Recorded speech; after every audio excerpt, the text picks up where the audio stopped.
Magandang araw mga ka-aerial defense, may ibabahagi na naman ako sa inyo dahil ngayong araw na ito ay may bagay tayong pag-uusapan, barko ng China hinuli ng Pilipinas sa tapat ng West Philippine Sea. Pero bago tayo magpatuloy, huwag mo muna kalimutan mag-like, share, and subscribe, paki-follow at like muna ng aming page na nasa description na ang link.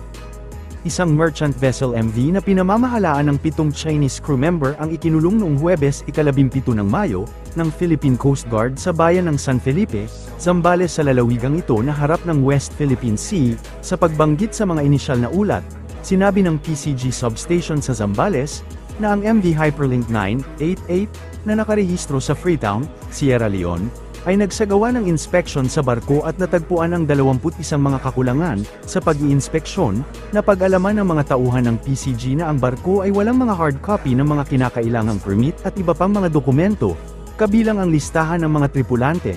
Ayon sa kapitan ng barko, ang layunin ng barko ay ang Manila Anchorage, ngunit ang bayan ng San Felipe ay walang mga daungan, kaya't ang barko ay hindi nagbayad ng anumang fee sa pag-angkla. Noong ika-15 ng Mayo, nakatanggap ng abiso ang substation ng PCG na may nakitang hindi pa nakikilalang sasakyang dagat na nagtataas pa mismo ng watawat ng Pilipinas, ngunit puro Chinese ang sakay. Sa pag-verify gamit ang isang online na marine application, nalaman nilang naka-off ang automatic identification system ng barko, kaya imposibleng makuha ang impormasyon nito. Sinubukan din ng mga tauhan ng PCG na makipag-ugnayan sa mga tripulante ng barko sa pamamagitan ng radyo, ngunit walang natanggap na tugon, kaya't napilitan na silang akyatin ang barko at ikulong ang mga Chinese crew dahil sa ilegal na pagpasok at pag-angkle sa Zambales, kung sa pagpapanggap ng mga Chino na ito bilang isang Philippine vessel upang maiwasang mahuli. Malamang ay may ginagawa itong ilegal sa ating bansa. Ikaw ka-aerial, ano sa tingin mo ang ginagawa ng mga Chinese na ito? Tinawag na completely unacceptable ni Pangulong Ferdinand Marcos Jr., ang inihayag ng China na kanilang detention policy laban sa mga trespassers sa West Philippine Sea. Ito ang naging pahayag ng Pangulong Marcos matapos ihayag ng Beijing na kanila nang pinapayagan ang kanilang Coast Guard na huliin ang mga trespassers na dumadaan sa kanilang territorial waters. That kind of action would be completely unacceptable to the Philippines.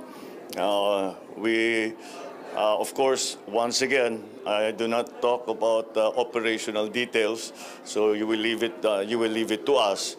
But the position that we take is that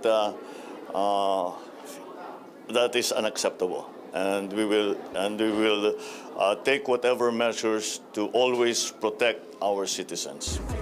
Hindi naman idinitalye ni Pangulong Marcos sa kung papaano itutugunan ng Pilipinas lalo na ang mga Pilipinong mangingisda sa lugar.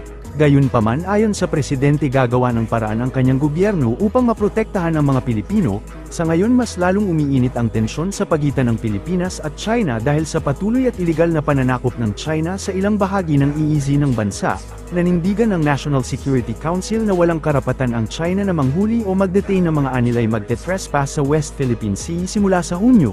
Panawagan din niya sa mga maritime states at kalapit bansa gaya ng Vietnam, Malaysia, Brunei, at Indonesia, na huwag matakot at patuloy lamang na mangisda sa karagatan dahil malinaw na labag ang naturang regulasyon sa international law. Tiniyak din niya ang sapat na proteksyon mula sa gobyerno para sa mga Pilipinong mangingisda na maglalayag sa teritoryo sakaling manghuli ang China Coast Guard. The new Coast Guard regulations issued by the Chinese Coast Guard. These regulations are contrary to international law, UNCLOS, and the UN Charter. China has no sovereignty in the high seas, and therefore has no right to arrest, detain, or expel any person in the South China Sea, high seas, without trial. According to these latest regulations, they can detain an individual for 30 to 60 days without trial. These regulations cannot apply to the exclusive economic zone of coastal states like Vietnam, Malaysia, Brunei, Indonesia, or the Philippines, or any other country for that matter. The 2016 arbitral ruling has nullified China's claim to the entirety of the South China Sea. Therefore, the Chinese Coast Guard has no authority to conduct law enforcement regulations in the exclusive economic zones of its neighbors. These new Chinese Coast Guard regulations is nothing more than part of China's scare tactics to intimidate and coerce its Asian neighbors. It is provocative, escalatory, and increases the tensions in the South China Sea.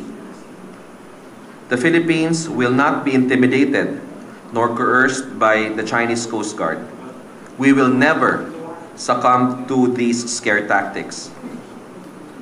The Philippines will continue to sail and fish in these waters, and we call on all maritime states, particularly our neighbors in like Vietnam, Malaysia, Brunei, Indonesia, to ignore these illegal regulations and sail in these waters to the extent that international law allows.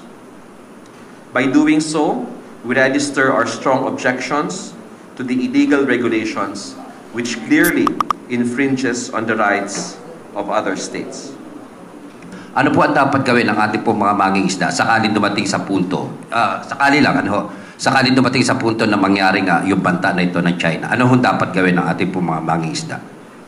Well, nandiyan naman po lagi ang Philippine Coast Guard. Nagutos na po ang ating pamahalaan, ang ating Pangulo, si National Security Advisor Eduardo Año ng patuloy na deployment ng ating mga assets sa West Philippine Sea. Ang ating Navy at ating Coast Guard po nandyan. So kung sakali man po na magkaroon ng ganitong pangaharas sa ating mga mangingisda, hindi po papahintulutan ng ating pamahalaan yan.